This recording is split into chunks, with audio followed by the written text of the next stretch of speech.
A Princesa Enganada pela Bruxa. Sexto episódio. 5 mais 1, tá? Sexto. Entendeu?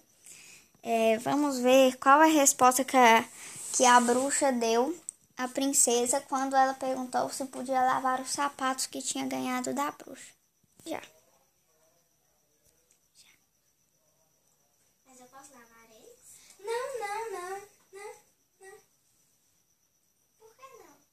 Porque já estão lavadinhos. Não quero que suje essas mãos. Eu sei, mas eu tenho que lavar de novo.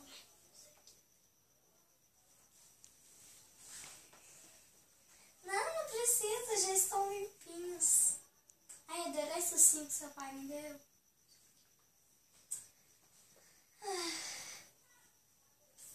Está tudo bem com você? Está. Tchau. Fala. Joguei um feitiço no sapato da princesa.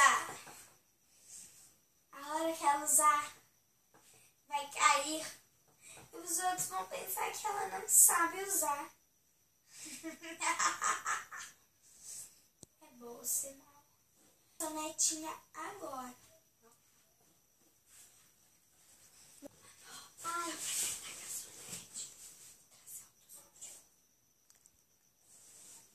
Ai, ai. Eu vou primeiro experimentar esse salto e depois pedir um champanhe caçulete. Traz um vinho. Sei lá, eu vou ver, né? Nossa, não sei como, pelo menos. Mais ou menos, né? Ai! Ouvi um barulho lá do meu quarto. O que aconteceu? Ai! Você fez alguma coisa nesse sapato? Você não sabe andar de sapato, moça? Eu sei! Não, o sapato está perfeitamente normal.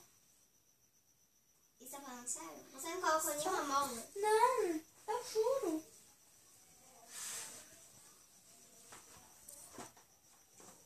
Tchau, eu vou guardar esse sapato para mais tarde. Preciso dessa garçonetinha agora. Eu cheguei. Quer que eu... Quero. E traga, por favor, um vinho. Eu não vou trazer, mas é garçonete. Garçonete, eu quero te pedir pra... Minha mãe ia pedir uma pimenta. Pra mim, senhora, a sua madrasta Ela pediu um vinho. tinha pedido um vinho. Um vinho com adoçante. E você? A mesma coisa. Ok, eu vou lá buscar. Ai.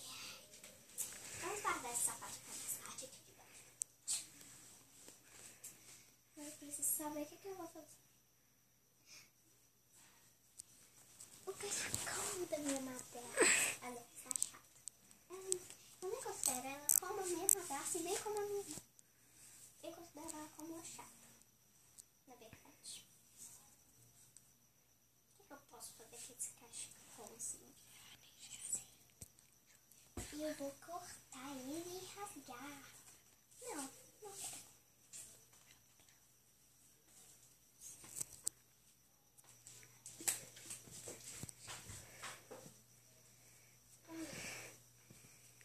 Definitivamente aquela chata eu posso usar. Ela não pode dela. Aquela menina Agora deve tem que ter estar sentido. planejando alguma coisa. Que raiva, agora eu tenho que usar. Seu vinho, senhorita. Obrigada, viu? E o vinho da raiva. Irei entregar. Colocou adoçante? Coloquei 3 gotas. Rainha, tome o seu. Não, chama ela de rainha. Pôs o adoçante? Pus. Quantas gotas? 3. Olha só, vamos separar um quarto. Eu pensei na opinião. Vamos separar o meu quarto, é seu, o meu lugar é seu. Aquele cantinho ali vai ser meu. Você. Tchau. Bye. Veja o próximo episódio, que é o 7º, no caso, né? Da Princesa Enganada pela Bruxa. Veja qual é a resposta que a bruxa vai dar em relação à opinião da princesa. Se inscrevam no canal. Quem não sabe inscrever no canal, tem lá embaixo, né, o nome do canal. Que no meu é Emanuele Máximo. Aí do lado tem inscreva-se. Inscreva-se. Tá escrito de vermelho. Inscreva-se. Aí você clica lá e aí vai ficar escrito assim, inscrito. Aí você já tá inscrito no meu canal. Muito obrigada. Assistam todos os episódios até o 20 da Princesa Enganada pela Bruxa. Tchau.